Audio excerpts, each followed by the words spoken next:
नमस्कार। आज मैं बौद्ध प्रांत के अध्यक्ष भाई इमरान लतीफ़ जी के परिवार के कार्यक्रम में शामिल होने के लिए आया हूँ और कुछ राजनीतिक मुद्दों पे भी आप लोगों से चर्चा करने के लिए ये प्रेस वार्ता बुलाई है। ख़ास तौर से अगर मैं डुमरियागंज की बात करूँ तो यहाँ पर एक ऐसा आतंक का माहौल पिछले दिनों से बनाया जा रहा है, खासतौर से जब से ये चुनाव संपन्न हुआ है विधानसभा का, उसके बाद से कि यहाँ के डीएम जो है वो भी एक पूर्व विधायक है, यहाँ के एसपी जो है वो भी पूर्व विधायक है, यहाँ के एसडीएम भी एक पूर्व विधायक है, यहाँ के तहसीलदार भी एक पूर्व विधायक है। यानी कि डुमरियागंज को पूर्व विधायक राघवेंद्र सिंह के आतंक के माध्यम से चलाया जाता है। जैसा वो व्यक्ति चाहता है वैसे यहाँ का प्रशासन नाचता है उसके आगे। ये बहुत ही दुर्भाग्यपूर्ण बात है और तनाव फैला के, झगड़े करा के, माहौल बिगाड़ के उत्तर प्रदेश में खुलेआम राजनीति हो रही है और उसको किसी का संरक्षण अगर प्राप्त है तो उत्तर प्रदेश के मुख्यमंत्री योगी आदित्यनाथ का संरक्षण प्राप्त है। आप यहाँ का माहौल खराब कर रहे हैं, हिंदू मुस्लिम भाईचारे को नष्ट करने का काम करते हैं, रोज ऊटपटांग बयान देता है वो। तो उसके खिलाफ अगर सबसे सशक्त और मजबूत आवाज कोई है यहाँ तो हमारे इमरान लतीफ़ जी हैं, जो दिन रात उनकी जाति, उनके अत्याचार के खिलाफ लड़ाई लड़ रहे हैं और इसका खामियाजा भी इनको भुगतना पड़ा। गिरफ्तार करके 24 घंटे थाने में रखा गया और उस दिन मैं लगातार जिला प्रशासन के संपर्क में था। कभी कहते थे इस थाने में, कभी कहते थे उस थाने में, कभी कहते हैं इस थाने में ले गए हैं। ये किस प्रकार की गुंडागर्दी है? आम आदमी पार्टी वो पार्टी है जो मैं भाजपाइयों को बताना चाहता हूँ कि हम लड़ने में यकीन रखते हैं। अगर तुम ये सब करके यहाँ का माहौल खराब करोगे, पूरी लड़ाई तुमसे लड़ेंगे और किसी से डरते नहीं।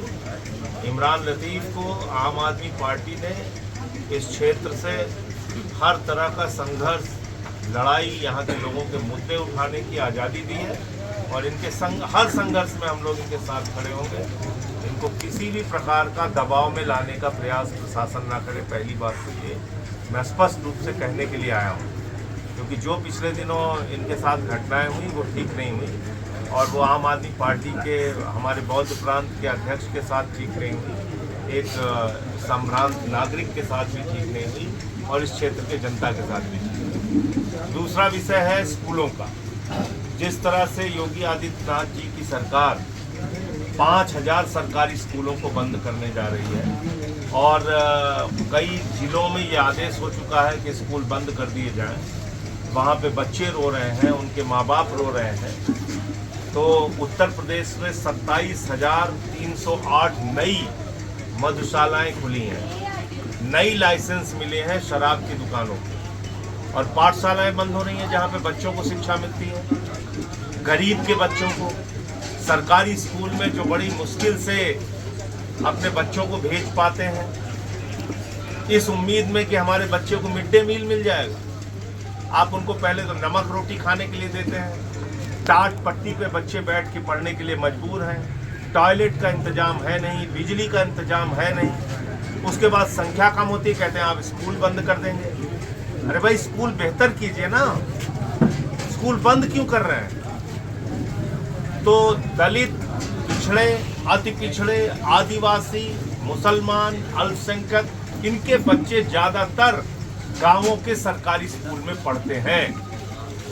तो भारतीय जनता पार्टी की उत्तर प्रदेश की सरकार साजिशन उन लोगों की शिक्षा छीनना चाहती है जिस वंचित वर्ग के लिए बाबा साहब डॉक्टर भीमराव अंबेडकर जी ने कहा था, शिक्षा शेरनी का वो दूध है जो जितना पिएगा उतना दहाड़ेगा।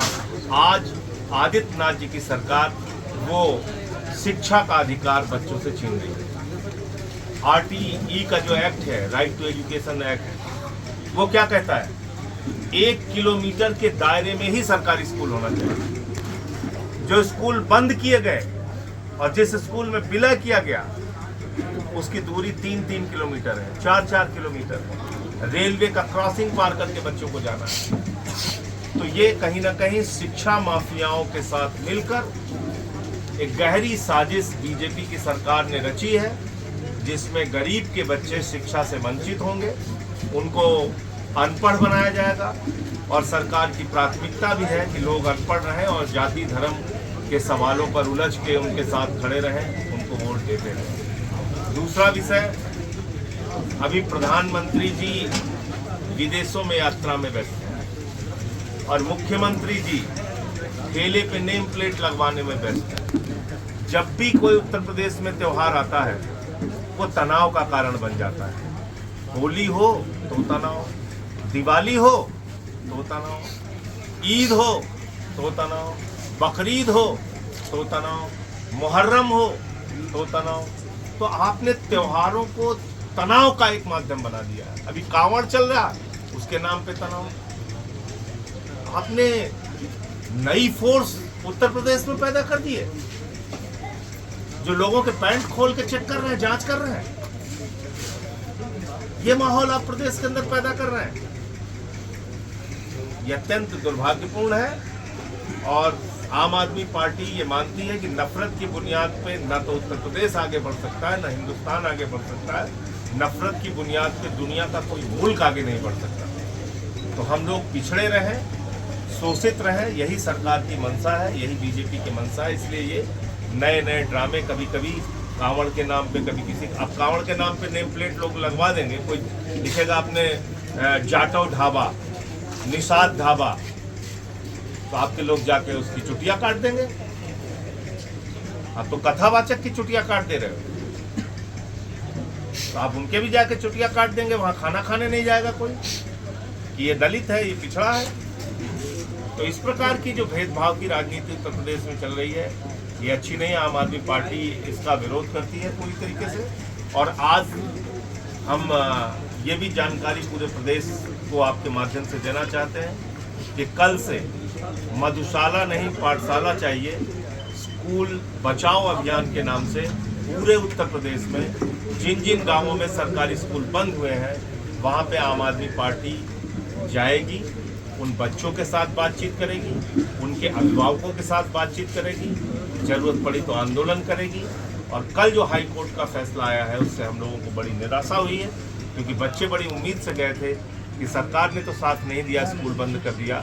हो सकता है जज साहब हमारे स्कूल खुलवा दें, हमारे स्कूल को बचा लें, लेकिन कल हाई कोर्ट का जो आदेश आया है वो बहुत निराश करने वाला है और उन्होंने भी स्कूल बंद करने का आदेश दे दिया है। तो अब एक ही ऑप्शन बचता है, एक ही विकल्प बचता है कि मैं इस फैसले के खिलाफ सुप्रीम कोर्ट जाऊं, जिसकी तैयारी मैं कर रहा हूं। और कुछ वरिष्ठ अधिवक्ताओं से मेरी बातचीत दिल्ली में हुई है। उत्तर प्रदेश में सरकारी स्कूलों को बंद करने के फैसले के खिलाफ, हाई कोर्ट के आदेश के खिलाफ सुप्रीम कोर्ट में मैं जाऊँ। मुझे इतनी बात कहनी थी। आपका कोई प्रश्न हो? सर, बिहार में चुनाव होना है विधानसभा का, ऐसे में वहाँ के जो विपक्ष के बड़े नेता हैं, उनका कहना है कि वोटर लिस्ट में जो है खेला कर रही है सत्ता पक्ष। वोटर लिस्ट के लिए जो नियम बनाए गए हैं वो इस देश में नागरिकता को खत्म करने की एक शुरुआत है। और अब आप देखिएगा कि अगर यही चीज़ यूपी में लागू हो गई तो ज़्यादातर गरीब लोग अपना वोटर ही नहीं बन पाएंगे, वो मतदाता सूची में अपना नाम नहीं लिखवा पाएंगे। आप मुझे बताइए, आधार कार्ड आप मान नहीं रहे हैं, राशन कार्ड आप मान नहीं रहे हैं, बिजली का बिल आप मान नहीं रहे हैं, जो भी और प्रमाण पहले माने जाते थे कि भाई पासबुक आप मान नहीं रहे हैं। आप कह रहे हैं आप अपना जन्म प्रमाण पत्र लेके आइए, अपने माँ बाप का भी जन्म प्रमाण पत्र लेके आइए, तब आप मतदाता सूची में शामिल हो सकते हैं। और ऐसा करने के लिए सिर्फ आपके पास 1 महीने का वक्त है। मुझे बता दीजिए कौन बना लेगा? और जो बिहार के लोग दिल्ली में रह रहे हैं, मुंबई में रह रहे हैं, सूरत में रह रहे हैं, वो क्या करेंगे बेचारे? वो कैसे बनवाएंगे जन्म प्रमाण पत्र अपना? तो मतदाता सूची से जो बिहार के भाई बहन बाहर रहते हैं, मेहनत मजदूरी करते हैं, उनका वोट काटने की एक गहरी साजिश चुनाव आयोग की भारतीय जनता पार्टी के साथ मिलकर है। और भारतीय जनता पार्टी के इशारे पे चुनाव आयोग काम करता है, चुनाव आयोग उनके मुताबिक फैसले लेता है। ये भी अब एक सर्वविदित सत्य है, इसमें कहीं कोई इनकार नहीं किया जा सकता। इसलिए जो ये फरमान है, ये तुगलकी फरमान है कि 1 महीने के अंदर अपना और अपने माँ बाप का जन्म प्रमाण पत्र दिखाइए, तभी आप मतदाता सूची में आपका नाम रहेगा। आम आदमी पार्टी इसके खिलाफ है और जब 21 जुलाई से सत्र शुरू होगा तो इस मुद्दे को प्रमुखता से सदन में मैं उठाने का प्रयास करूंगा और जो स्कूल का मुद्दा है ये भी संसद में उठाएंगे। बिहार में कितनी सीटों पर चुनाव लड़ेंगे? बिहार में सारी सीटों पर आम आदमी पार्टी चुनाव लड़ेगी। मानसून सत्र में आपकी पार्टी प्रमुखता से कौन कौन से मुद्दे उठाएगी? देखिए, सबसे बड़ा मुद्दा हमारे लिए इस समय है उत्तर प्रदेश में सरकारी स्कूलों का बंद होना। 26,000 सरकारी स्कूल पहले ही यूपी में बंद हो चुके हैं, आपकी जानकारी के लिए बता दूं। 4 साल में 42 लाख बच्चे सरकारी स्कूल की शिक्षा से वंचित हो चुके हैं और अब 5,000 नए सरकारी स्कूल आप बंद करने जा रहे हैं और ये आंकड़ा मेरे ख्याल से 27,000 का है। ये तो एक पहली खेप है। स्कूल तो बंद करेंगे 27,000, 26,000 पहले बंद किया, 27,000 अब बंद करेंगे और 27,308 नई मधुशालाएं खुल गई। तो हमने इसीलिए नारा दिया है कि मधुशाला नहीं, पाठशाला चाहिए। स्कूल बचाओ अभियान जो कल से पूरे उत्तर प्रदेश में शुरू होगा, तो हमारे लिए सबसे बड़ा मुद्दा यही है। और दूसरा, जो सांप्रदायिकता फैलाई जा रही है, नफरत फैलाई जा रही है, इसको भी संसद के अंदर मैं उठाऊंगा। जब सुप्रीम कोर्ट का आदेश है कि आप किसी से जाति धर्म पूछ के उस आधार पर उसके साथ काम नहीं कर सकते हैं, तो आप सुप्रीम कोर्ट का आदेश भी नहीं मान रहे हैं। आप कह रहे हैं नेम प्लेट लगाओ। और मैं आपको कह रहा हूँ, बड़ी संख्या में हिंदू जो पिछड़े और दलित हैं उनका भी रोजगार जाएगा इससे। ये मुसलमानों के खिलाफ इस्तेमाल कर रहे हैं इस बात को, लेकिन बड़ी संख्या में। और जैसे बुलडोजर है, बुलडोजर 80% हिंदुओं के घरों पे चला है। मैं आंकड़े के साथ आपको दे सकता हूँ, 80% इसी उत्तर प्रदेश में। मेरे खुद के गृह जनपद में सुल्तानपुर में 35 सफाई कर्मियों के घर ध्वस्त कर दिए गए। मैं गया था बनारस में संत रविदास जी के गेट के सामने 42 दुकानें थी, जिसमें चाची की कचौड़ी की दुकान 100 साल पुरानी थी, पहलवान लस्सी की दुकान थी करीब 70-80 साल पुरानी। 42 दुकानों को ध्वस्त कर दिया गया, एक भी मुसलमान नहीं, सारे के सारे। अयोध्या में विस्तार के नाम पे वहाँ जो मकान दुकान उजाड़े गए, कॉरिडोर के नाम पे बनारस में जो मकान दुकान उजाड़े गए। तो इसलिए मुसलमानों का हवा खड़ा करना है, उनके खिलाफ नफरत फैलानी है और नुकसान बड़ी संख्या में सबका करना है। गरीब के दुश्मन है बेसिकली। तो ये मुद्दा भी हम आने वाले हैं। सर, लोकहित मामले जैसे स्वास्थ्य, शिक्षा और रोजगार पर सदन किस दिशा में कदम उठा रहा है? देखिए, हम लोग विपक्ष के नाते बोल सकते हैं और मैंने हमेशा सवाल उठाया ही है, लेकिन काम सरकारों को करना होता है। और अगर सरकार आपके अनुरूप काम नहीं कर रही है तो आपकी जिम्मेदारी है, 5 साल में मौका मिलता है उनको हटा दीजिए। दुर्भाग्य से इस बात की खुशी इनको रहती है कि हम चाहे उत्तर प्रदेश का जितना भी नुकसान करें, जीतेंगे हम चाहे शिक्षा व्यवस्था को ध्वस्त कर दें, स्वास्थ्य की व्यवस्था को ध्वस्त कर दें, आपकी सड़कें तोड़ दें, आपके अस्पतालों में सुविधाएं ना हो, लेकिन बावजूद इसके जीतेंगे हम।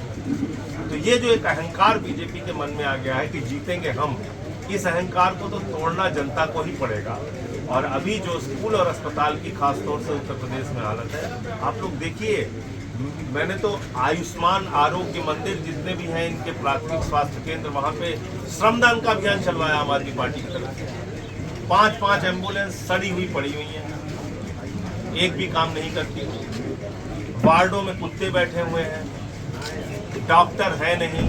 ललितपुर का एक मामला आया था, एक होमगार्ड अपना इलाज कराने गया घायल अवस्था में और उसकी मृत्यु हो गई और डॉक्टर साहब चड्डी बनियाइन पहन के दारू पी के बैठे हुए थे। ये हालत है स्वास्थ्य सेवाओं का। तो जो आपकी जिंदगी की मौलिक जरूरतें हैं, शिक्षा और स्वास्थ्य, बिजली और पानी, ये कम से कम न्यूनतम जरूरत है जो आदमी को या तो फ्री मिलनी चाहिए या न्यूनतम दाम पे मिलनी चाहिए, लेकिन बेहतर मिलनी चाहिए। अब आप कबाड़ा स्कूल बनाओगे और उसमें सोचोगे कि बच्चों की संख्या पूरी रहे, वो नहीं पूरी हो पाएगी। पेट काट के भी गरीब आदमी रिक्शा चला के भी अपने बच्चे को चाहता है कि वो अच्छे स्कूल में पढ़े। तो लड़ाई इस बात की है। और आप लगे किस बात के लिए हैं कि हम बात स्कूल पे ना करें, अस्पताल पे ना करें, शिक्षा, स्वास्थ्य, बिजली, पानी पे ना करें। बिजली के दाम आप 30% बढ़ाने जा रहे हैं। 10-10 घंटे गाँवों में बिजली की कटौती होती है, शहरों में 8-8 घंटे कटौती होती है। आप इन सब मुद्दों पे जनता बात ना करे, इसलिए कभी नेम प्लेट लेके आते हैं, कभी कुछ लेके आते हैं, कभी कुछ लेके आते हैं। नफरत फैलाने की पूरिया आप सुनाते रहते हैं लोगों को। इससे भला नहीं होना है आप लोगों, इससे बिल्कुल भला नहीं होना है।